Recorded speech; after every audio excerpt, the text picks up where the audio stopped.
Syederalun, massa yang tergabung dalam seruan aksi mahasiswa atau SAMA melakukan demo tolak Undang-Undang Cipta Kerja di Bundaran Simpang 5 Banda Aceh Rabu 14 Oktober.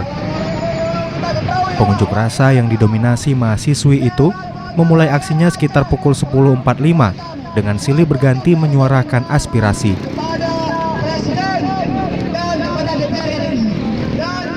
Para orator aksi menyebutkan Undang-Undang Cipta Kerja hanya memprioritaskan para investor dan kapitalis serta untuk kepentingan elit politik yang menindas rakyat.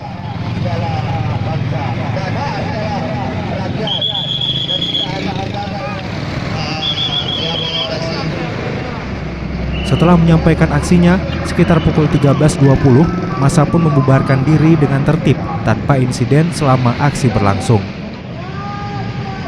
Dari Banda Aceh, Misran Asri, Serambi On TV.